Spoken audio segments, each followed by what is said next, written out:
Good Sunday morning. I'm Jaden Jefferson, and welcome to this week's Community Focus. Obviously, this summer is a more busy one for Ohio politics and government in general, which is why it seems like left and right we have a new topic that we're talking about. So with the August election coming up, we, of course, have plenty of coverage about that. But I do want to talk about what could possibly be on the ballot in November. Recently, pro-abortion rights activists have submitted their petitions that had to be due by a certain day in order to get abortion on the ballot in Ohio.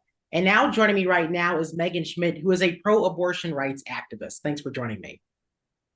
Thank you for having me. So the number that the groups that were collecting these signatures gave was over 700,000 signatures from across the state. So what are your thoughts on that?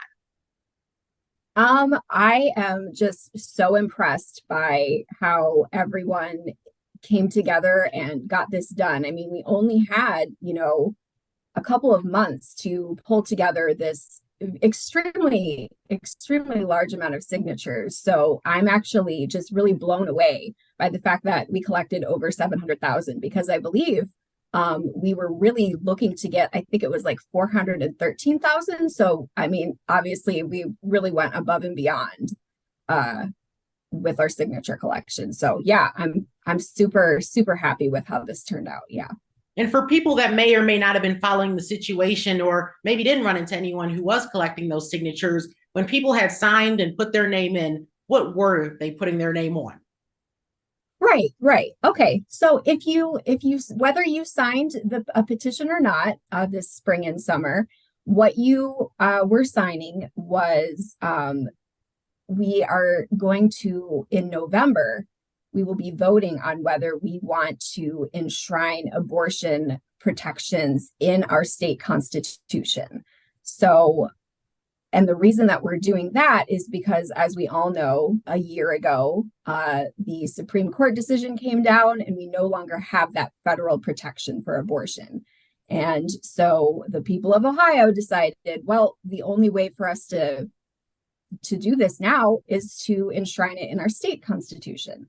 So that's the plan there. So we're all going to be, every voter will have the opportunity in November to vote on this ballot measure. And of course, as I mentioned at the top of the show, coming up in August, people are going to be going to the polls to vote on issue 1. And that's that proposal that would raise the threshold to change the state constitution from that simple majority of 50% plus 1 to 60%. And obviously, this could be a challenge if abortion is going to be on the ballot in November.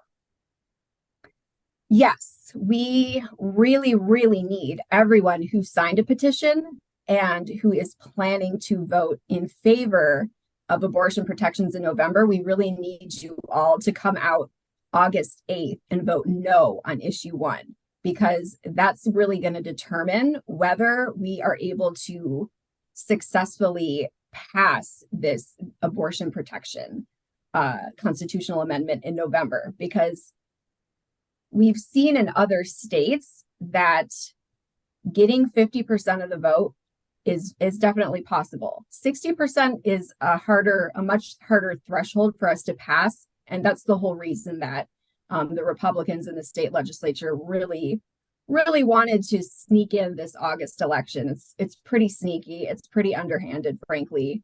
But it is what it is, and now we all need to come out and vote on August 8th. We all need to vote no on issue 1. Now, I remember covering one of the first protests that had happened following Roe v. Wade being struck down here in Toledo, and there was definitely a large presence of people that were both supporting abortion rights and those that weren't. So there really was a strong showing on both sides. So do you think that when that vote possibly happens, that it's going to be pretty close?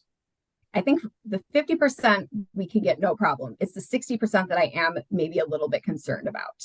And that's what the Republicans wanted, really. So, yeah.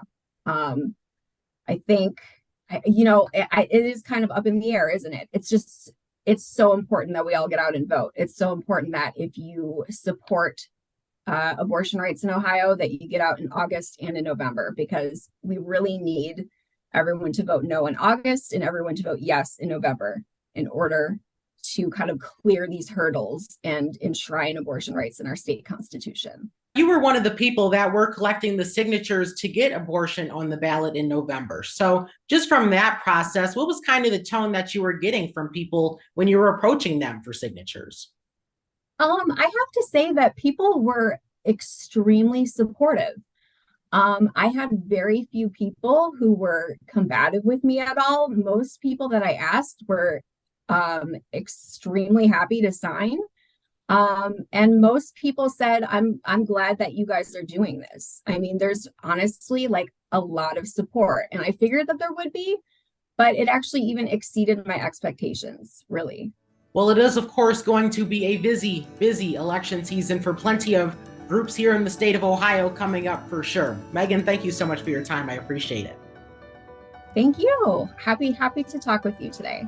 Thank you. And that's this week's Community Focus. Have a great week.